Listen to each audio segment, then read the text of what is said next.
Hello friends, welcome to crime watch with Harshavardhan. Rajasthan రాష్ట్రంలోని శ్రీ గంగానగర్ అనే గ్రామం జనవరి 30వ తారీఖు 2025వ సంవత్సరం సమయం రాత్రి 9:30 అవుతోంది. తోతారాం అనే ఒక డీజే ఆ రోజు రాత్రి తన ప్రోగ్రాం అయిన తర్వాత తన ఊరికి తన బైక్ మీద వెళ్తున్నాడు. ఊరు ఇంకా 200 మీటర్ల దూరంలో ఉందనంగా తన బైక్ లైటర్ వెలుతుల్లో రోడ్డు పైన ఇద్దరు మనుషులు పడిపోయి ఉండడం గమనించాడు. బైక్ని ఆపాడు, కిందకి దిగాడు. తన సెల్ ఫోన్ టార్చ్ లైట్ వెలుగులో దగ్గరగా వెళ్ళి చూశాడు. చూస్తే ఆ ఇద్దరు మనుషుల్లో ఒక యువకుడు, ఒక యువతి. ఇంకా పరీక్షగా చూసి ఒక్కసారిగా షాక్ తిన్నాడు. ఎందుకంటే ఆ ఇద్దరు తమ గ్రామానికి చెందినవారు. పైగా తను ఉంటున్న ఇంటికి 2 ఇళ్ల అవతల ఉండేవారు. ఆ యువకుడి పేరు ఆశీష్, యువతి పేరు అంజు ఉరఫ్ అంజలి. ఇద్దరికి కొత్తగా పెళ్ళైంది. పెళ్ళి 3 నెలలు కూడా కాలేదు. దాంతో ఆ తోతారాం బిగ్గరగా కేకలు వేసి తన గ్రామంలో ఉన్న వాళ్ళందరినీ పిలిచాడు.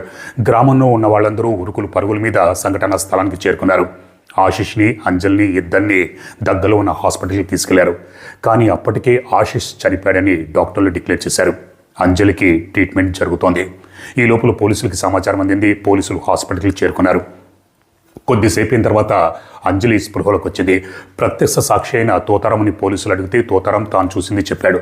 స్పృహలోకి వచ్చిన అంజలిని పోలీసులు ఏం జరిగిందని అడిగితే అంజలి ఈ రోజు రాత్రి అంటే జనవరి 30వ తారీఖు రాత్రి డిన్నర్ అయిపోయిన తర్వాత నేను నా భర్తతో కలిసి ఇద్దరం వాకింగ్కి బయలుదేరాం. అలా వాకింగ్ చేసుకుంటూ ఊరు చివరి దాకా వచ్చాం. అప్పుడే ఒక గుర్తు తెలియని వాహనం వెనక నుంచి మమ్మల్ని ఢీకొట్టింది. ఆ తర్వాత ఆ వాహనం నుంచి 4 వ్యక్తులు కిందకి దిగారు. మా దగ్గర ఉన్న బంగారు ఆభరణాలు, నగలు అవన్నీ దోచుకుని వెళ్ళిపోయారని చెప్పింది. సరే, అంజలి చెప్పిన దాన్ని బట్టి పోలీసులు ఇది దారి దోపిడీలు దొంగల పని అని అనుకున్నారు. పోలీసులు కేసు అది నమోదు చేసుకుని ఇన్వెస్టిగేషన్ చేయడం మొదలుపెట్టారు. అలాగే పోస్ట్మార్టం రిపోర్ట్ కోసం వెయిట్ చేశారు. పోస్ట్మార్టం రిపోర్ట్ వచ్చింది. అది కథని మొత్తానికే తిప్పేసింది. పోస్ట్మార్టం రిపోర్టులో అది యాక్సిడెంటల్ డెత్ కాదు, మర్డర్ కేసు అని ఉంది. దాంతో పోలీసులకి మరి అంజలి వెనక నుంచి వాహనం ఢీకొట్టింది, యాక్సిడెంటల్ డెత్ అనే అనుకున్నాం. మరి అంజలి ఆ విధంగా ఎందుకు చెప్పింది అని వీళ్ళన్నీ అంజలి వైపు చూపిస్తున్నాయి. ఎందుకంటే ఈ మధ్యకాలంలో కొత్తగా పెళ్ళైన తర్వాత కొత్త పెళ్లి కూతురు కావచ్చు, భార్యలు ప్రియుడితో కలిసి భర్తల్ని హత్య చేసిన ఉదంతాలు ఈ మధ్యకాలంలో ఎక్కువగా జరిగాయి. దాంతో పోలీసులు మళ్ళీ అంజలిని విచారించారు. అంజలి మళ్ళీ పాతపాటే పాడింది. ఆ రోజు రాత్రి డిన్నర్ అయిపోయిన తర్వాత మేము వాకింగ్కి వెళ్ళాం, వెనక నుంచి గుర్తు తెలియని వాహనం ఢీకొట్టింది, అలా జరిగింది అని చెప్పింది. అంటే ఎవరో వెనక నుంచి ఢీకొట్టి హత్య చేసి ఉంటారా, లేకపోతే ఇందులో ఏమైనా కుట్రకోణం ఉందా? మరి ఒకవేళ ఢీకొట్టి ఉంటే మరి అంజలికి ఏమీ కాలేదు. ఆ తర్వాత డాక్టర్లు కూడా హాస్పిటల్లో అంజలిని పరీక్షించి అంజలికి పెద్దగా గాయాలేమీ తగలలేదు, డిశ్చార్జ్ చేయొచ్చని చెప్పేశారు. దాంతో అంజలిని హాస్పిటల్ నుంచి డిశ్చార్జ్ చేశారు. కానీ ఆశీష్ని ఎవరు మర్డర్ చేసి ఉంటారు? పోలీసులు సరే అంజలి కాల్ డేటా CDR మొత్తం అంతా పరిశీలిస్తే అంజలి ఒక నంబర్ మీద ఎక్కువసార్లు మాట్లాడడం గమనించారు. పైగా పెళ్లి కాకముందు కూడా ఆ నంబర్తో ఎక్కువసార్లు మాట్లాడినట్టుగా పోలీసులు నిర్ధారించుకున్నారు. ఆ నంబర్ ఎవరిదని ఆరా తీస్తే అది సంజయ్ అన్న పేరు మీద ఉంది. పోలీసులు ఆశీష్ కుటుంబ సభ్యులు, తల్లిదండ్రులతో, అలాగే అంజలి కుటుంబ సభ్యులు, తల్లిదండ్రులతో మీకు సంజయ్ తెలుసా అని అడిగితే ఆశీష్ తల్లిదండ్రులు, కుటుంబ సభ్యులు మాకు తెలియదన్నారు. అలాగే అంజలి కుటుంబ సభ్యులు, తల్లిదండ్రులు కూడా మాకు ఆ సంజయ్ ఎవరో తెలియదన్నారు. మరి ఈ సంజయ్ ఎవరు? సరే, పోలీసులు లొకేషన్ ఆధారంగా సంజయ్ ఎక్కడ ఉంటున్నాడో కనుక్కొని అదుపులోకి తీసుకుని పోలీస్ స్టేషన్ తీసుకొచ్చారు. మొదట్లో సంజయ్ తనకేమీ తెలియదని బుకాయించాడు. కానీ పోలీసులు తమదైన శైలిలో ప్రశ్నించేసరికి సంజయ్ జరిగిన కథంతా బయటపెట్టాడు. 2019వ సంవత్సరంలో అంజలి ఒక బంధువుల పెళ్లికి వెళ్ళింది. అక్కడ ఒక క్యాటరింగ్ డిపార్ట్మెంట్లో సంజయ్ వెయిటర్గా పనిచేస్తూ ఉండేవాడు. ఆ పెళ్లిలోనే అంజలికి సంజయ్కి పరిచయం ఏర్పడింది. ఇక్కడ సంజయ్ పెద్దగా చదువుకోలేదు, ఆస్తిపాస్తులు కూడా ఏమీ లేవు. ఒక దినసరి కూలిగా వెయిటర్గా పనిచేసుకుంటూ ఉండేవాడు. కానీ అంజలి సంజయ్ అంటే ఇష్టపడింది, సంజయ్ అంజలి అంటే ఇష్టపడ్డాడు. ఇద్దరూ ప్రేమించుకున్నారు. అలా ఇద్దరూ 6 సంవత్సరాల పాటు ప్రేమించుకున్నారు. వీళ్ళ ప్రేమ వ్యవహారం అంజలి కుటుంబ సభ్యులకి ఇంట్లో తెలిసింది. అంజలి నేను సంజయ్నే పెళ్లి చేసుకుంటానంది. కానీ అంజలి కుటుంబ సభ్యులకి, తల్లిదండ్రులకి ఈ పెళ్లి చేయడం ఇష్టం లేదు. ఎందుకంటే సంజయ్కి ఆస్తుపాస్తులు లేవు, పైగా చదువుకోలేదు, ఒక వెయిటర్గా పనిచేస్తున్నాడు. అటువంటి వాడికి తమ కూతుర్ని ఎలా ఇచ్చి చేయాలని ఆ పెళ్లికి ఒప్పుకోలేదు. అంజలి తన తల్లిదండ్రులకి ఎదురు చెప్పే సాహసం చేయలేకపోయింది. ఇక్కడ కుటుంబ సభ్యులు తల్లిదండ్రులు అంజలికి పెళ్లి సంబంధాలు చూడటం మొదలుపెట్టారు. తమకు బాగా పరిచయమైన ఒక విధంగా బంధువులైన ఆశిష్కే ఇచ్చి అక్టోబర్ 25వ తారీఖు 2025 సంవత్సరంలో పెళ్లి చేశారు. పెళ్ళైన తర్వాత అంజలి అత్తవారింట్లోకి అడుగుపెట్టింది. కానీ తన ప్రియుడైన సంజయ్ని మర్చిపోలేకపోతుంది. సంజయ్తో ఫోన్లో మాట్లాడుతూనే ఉండేది, టచ్లో ఉండేది. కానీ సంజయ్ని కలుసుకోవాలి ఎలా? దానికోసం అంజలి ఒక ప్లాన్ వేసింది. తన భర్త ఆశిష్తో, ఏమండి నాకు ఇంకా చదువుకోవాలని ఉంది అనంది. దానికి ఆశిష్, దాందే ఉంది చదువుకో అన్నాడు. కానీ నేను మా ఊర్లో ఉన్న కాలేజీలో చదువుకుంటానంది. దానికి ఆశిష్ ఒప్పుకోలేదు. ఎందుకంటే తను ఉంటున్న ఇంటికి కావచ్చు, ఊరికి కావచ్చు, అంజలి ఊరు దాదాపు 250 నుంచి 300 కిలోమీటర్ల దూరంలో ఉంది. మరి అక్కడ ఉండి చదువుకుంటే కొత్తగా పెళ్ళైంది. పెళ్ళైన వెంటనే ఇద్దరము కొన్ని సంవత్సరాల పాటు విడివిడిగా ఉండాలి. దాంతో ఆశిష్ ఒప్పుకోలేదు. అంజలి గొంతులో పచ్చి వెలక్కాయ పడ్డట్టుగా అయింది. సరే, కొన్ని రోజులైన తర్వాత మొత్తానికి భర్తకి దూరంగా ఉండి, ఏమండి నాకు నా తల్లిదండ్రులను చూడాలని, నా పుట్టింటికి వెళ్తానంటే, సరే కొత్తగా పెళ్ళైంది, పుట్టింటి మీద మనసు మళ్ళిందని ఆశిష్ ఓకే అన్నాడు. అంజలి పుట్టింటికి చేరుకుంది. మళ్ళీ తన ప్రియుడైన సంజయ్ని కలిసింది. ఇద్దరూ మంతనాలు చేసుకున్నారు. ఇప్పుడు ఎలాగా, ఏం చేయాలి? అడ్డుగా ఉన్న ఆశిష్ని హత్య చేయాలని ఇద్దరూ ప్లాన్ వేసుకున్నారు. కానీ ఎలాగా?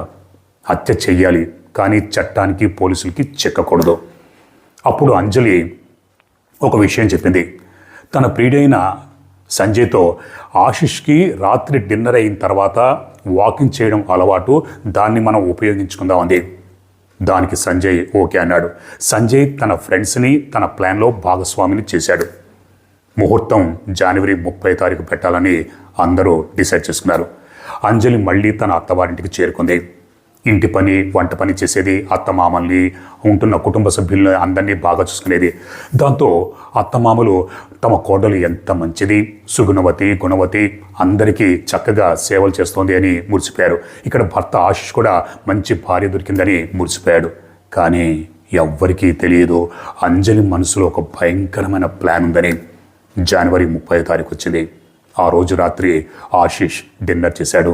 అంజలి కూడా డిన్నర్ చేసింది. ఆశిష్ యథావిధిగా ప్రతిరోజులాగే డిన్నర్ అయిపోయిన తర్వాత వాకింగ్కి బయలుదేరాడు. అంజలి నేను కూడా వస్తానంది. దానికి ఆశిష్ సంతోషంతో ఒప్పుకున్నాడు. ఇద్దరు కలిసి బయటకు వచ్చారు, వాకింగ్ చేస్తున్నారు. అప్పుడు అంజలి, ఏమండి ఇంట్లో అత్త మామలు మిగతా వాళ్ళు అందరూ ఉన్నారు, నేను మీతో మనసు విప్పి మాట్లాడలేకపోతున్నాను, అందుకే మనం సరదాగా అలా వాకింగ్ చేసుకుంటూ ఊరి చివరి దాకా వెళ్ళొద్దామంది. దానికి ఆశిష్ సరే అన్నాడు. తన భర్త అయిన ఆశిష్తో వాకింగ్ చేస్తూనే ఉంది. మరోపక్క సెల్ ఫోన్లో తన ప్రియుడైన సంజయ్కి తాము ఏ రూట్లో వస్తున్నాము ఏంటి అన్నది ఎప్పటికప్పుడు సమాచారం ఇస్తూనే ఉంది. ఇక్కడ ఊరి చివర సంజయ్ తన 3 ఫ్రెండ్స్తో పొదలమాటున అవకాశం కోసం, సమయం కోసం వేచి ఉన్నాడు ఆల్రెడీ. ఆశిష్ అంజలితో కలిసి వాకింగ్ చేసుకుంటూ అలా కబుర్లు చెప్పుకుంటూ ఊరి చివరికి వచ్చారు. పొదలమాటను ఉన్న సంజయ్ 3 ఫ్రెండ్స్ ఒక్కసారిగా ఆశిష్ మీదకి దాడి చేసి విచక్షణారహితంగా కొట్టారు. ఆ తర్వాత మఫ్లర్తో ఆశిష్ మెడ చుట్టూ ఊరిలాగా బిగించి ఊపిరాడనీయకుండా చేసి హత్య చేశారు. ఆ తర్వాత ఇది దారి దోపిడీల దొంగల పని అని పక్కదారి పట్టిద్దామని ఆశిష్ చేతి వేలుకున్న ఉంగరాన్ని, అలాగే మెడలో ఉన్న చైన్ని, అలాగే అంజలి తాను వేసుకున్న చైన్ని, తన చెవి దుద్దుల్ని, కాలి పట్టల్ని ఇవన్నీ తీసి తన ప్రియుడైన సంజయ్కి ఇచ్చేసింది. 4 అక్కడి నుంచి పారిపోయారు. ఇక్కడ ప్లాన్లో భాగంగా అంజలి ఏమీ తెలియనట్టు రోడ్డు మీద తన భర్త శవం పక్కనే పడుకునుంది. స్పృహ కోల్పోయినట్టుగా నటించింది. అప్పుడే తోతారాం తన ప్రోగ్రాం కంప్లీట్ చేసుకుని ఊరికి వెళుతూ, తన ఇంటికి వెళుతూ దారిలో వీళ్ళిద్దరినీ చూసి ఊళ్ళో వాళ్ళందరినీ పిలిచాడు. ఆ తర్వాత హాస్పిటల్కి తీసుకెళ్లారు. తర్వాత పోలీసులు వచ్చారు. మిగతా కథంతా తెలిసిందే.